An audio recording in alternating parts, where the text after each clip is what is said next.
Hey everyone, so Hobby Lobby has these 3 feet banana leaves on clearance for $17.49. So I decided to grab a couple to try to create myself one of those Zgallerie $149 potted banana leaves plants. So if you're interested in seeing how I'm gonna do and what I'm gonna do, just keep on watching.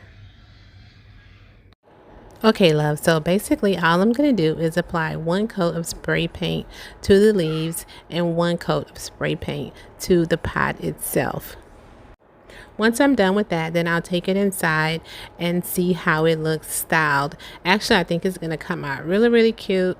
And if you're interested in going tropical for the summer, Hobby Lobby is open. You can throw on a mask and run in and grab you one of these banana leaf flower pot that's originally for $69.99, and you can get it for $17.49.